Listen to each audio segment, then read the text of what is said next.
Nestled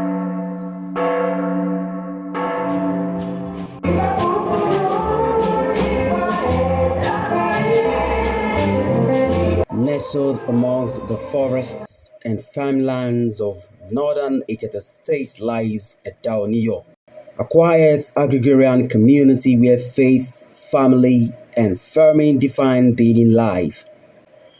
But on the evening of Tuesday, April 28, 2026, that belief would be shattered. For years, residents lived in relative peace despite growing concerns about insecurity in forested borders communities. It was an ordinary revival service. Men, women, and children gathered to pray, sing hymns, and seek God's guidance. Nothing suggested that the night would become one of the darkest chapters in the state's recent history. The revivalists that were invited, the shouting, and he has died. They were 13 in number. Almost 5 women, like 3 ladies, young ladies, and the teenagers, including my wife. They were being carried away. Without warning, heavily armed men stormed the church premises. Gunshots echoed through the night as worshippers fled in different directions. In the confusion, the officiating pastor was fatally shot. As fear gripped the congregation, the attackers rounded up worshippers at going points. As news spread across Eda Oniyo, this belief quickly gave way to grief. Families rushed to the church, hoping to find their loved ones among the survivors. Instead, they found abandoned Bibles, overturned chairs, and unanswered questions. The Boko Haram people came to Eda Oniyo. One pastor was killed and 15 people were adopted. They killed someone and they kidnapped like 30 people. They have called and they said they wanted to collect the ransom of 1 billion naira. No one knew where they had been taken. No one knew whether they were alive. For the families left behind, the lost 67 days of their lives had just begun. The attack was over, but the pain had only just begun. By sunrise, word of the tragedy has spread beyond Eda Oniyo. Neighboring communities, religious organizations, security agencies, and government officials began arriving. Security agencies immediately began search operations. Police officers, local hunters, vigilante groups, every available hand joined the effort. But the forests surrounding the Ekiti-Kwara boundary presented enormous challenges. The kidnappers had disappeared into one of the most difficult terrains in the region. According to family members and community leaders, the kidnappers demanded an enormous ransom before the victims would be released. The amount was far beyond what the community could afford. Negotiations began, hope returned, but only briefly. And they have called and they said they wanted to collect the ransom of 1 billion naira. As negotiations continued, the ransom demands reportedly changed. Each conversation raised fresh hope. Families who had little gave what they could. Farmers donated from their savings. Market women contributed. Churches organized special prayer sessions. Traditional leaders appealed for support. People who had never met the victims also contributed. 1 week became 2. 2 weeks became 1 month. 1 month became 2. Still, the captives did not return. Frustration began to replace patience. Residents took to the streets. The message was directed at every level of government. Do not abandon us. Bring our people back. Save our community. We are here to plead on behalf of the village. Eda Oniyo is one of the local governments in Ekiti State, in the Lejemeje local government. Our people have been kidnapped since 36 days ago, and the government is not doing anything about it. We have aged 2 years, 3 years, and we have an elderly up to the age of 83 years of age, and they have been in the kidnapper den since 36 days ago, and the government is not doing anything. When that incident occurred, the state government raised up the security apparatus to visit Eda Oniyo. The special advisor on security, Brigadier General Ogundano, retired, in the company of the Commissioner of Police and all other high-end security personnel visited the place. They investigated the scene of crime and everything. Then again, the deputy governor came.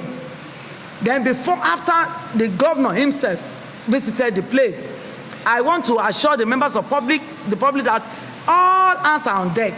All efforts are being taken to ensure the safe return of our people. For more than 6 weeks, the community lived between hope and heartbreak. Every phone call could mean freedom or another demand. Every rumor spread quickly. Yet, despite the uncertainty, residents continued to believe that their loved ones would return. While an entire community waited and prayed, 16 worshippers were living in a reality few could imagine.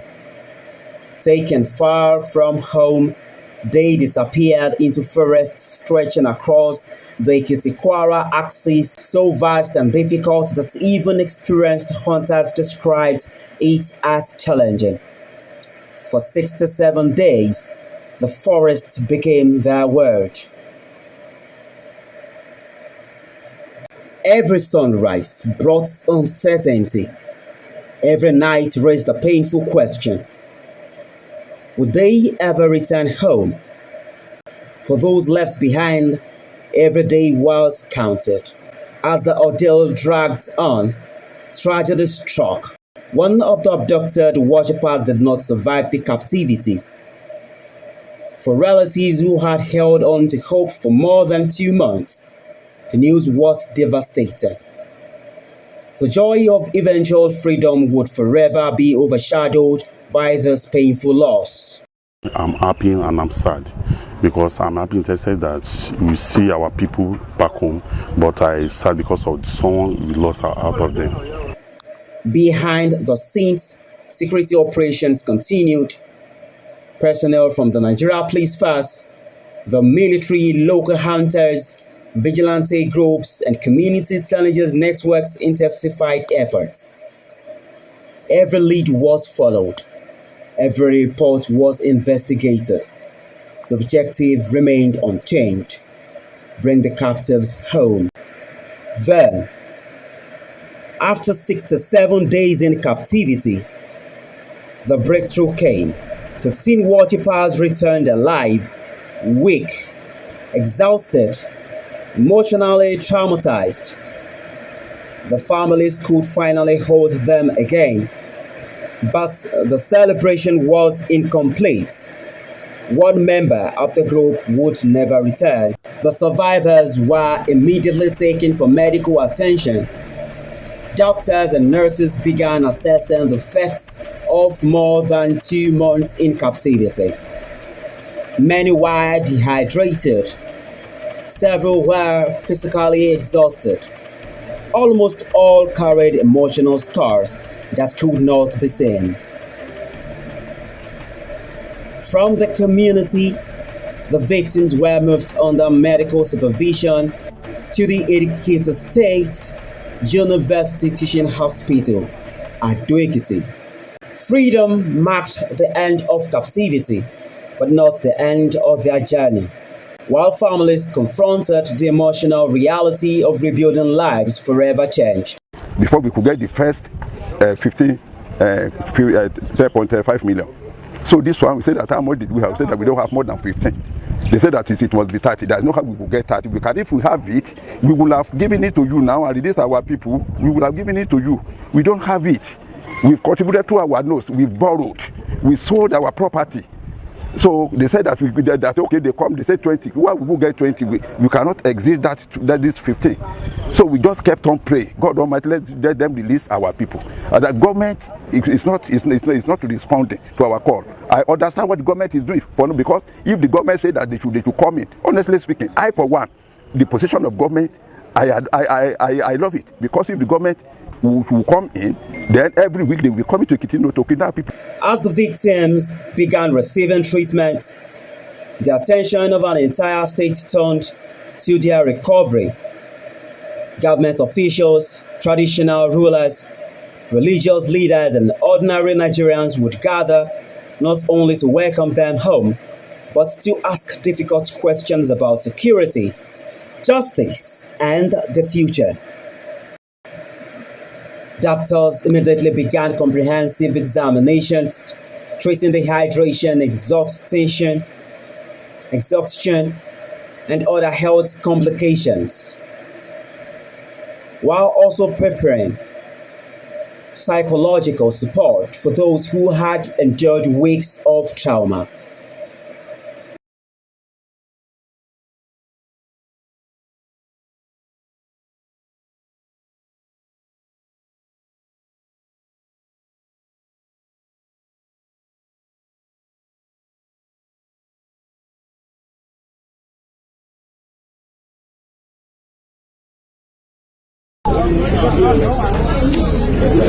Thank God that eventually they are out, and grateful to the president for support.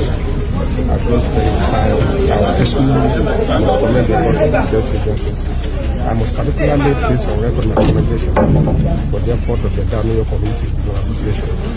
They really tried, CAN, and all other well-splitted individuals of the state that were involved in ensuring that we paid the advisors and supported us in ensuring that we are finally released. I'm happy that finally they are back, and since yesterday we have brought them here just to look at them and ensure that they are medically sound, and I've instructed that the state will bear the cost of their treatment and everything that's happening between now and when they be free, and the state will bear that cost. And I will also talk to psychologists to talk to them to integrating them with their family members. And my own, the only thing that I must just advise people is that when things like this happen, people should not recognize it or play politics with it. It was so shocking that some people decided to play politics with some problems. You know, we should be our brother's keeper. The safety of every individual should be our concern. As the survivors received treatment, Ekiti State Governor Biodun Oyebanji visited them at the hospital. He met with the victims, spoke with medical personnel, and offered words of comfort to families who had endured more than 2 months of fear and uncertainty. Well, they should continue to be professional. We continue to also support them. The governor assured the survivors that they would not face the burden of recovery alone. He directed that the state government should bear the cost for their medical treatment and pledged continued support as they rebuild their lives. Interview with family member.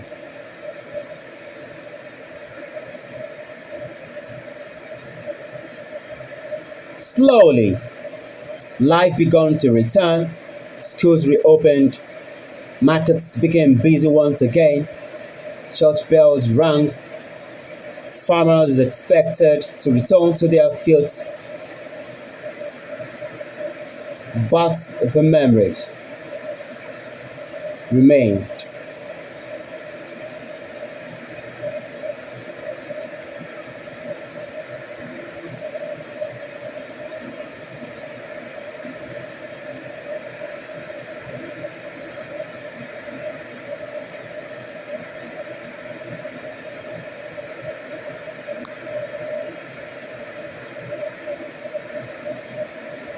67 days in captivity, 1 life lost, 15 lives restored to their families, a community forever changed.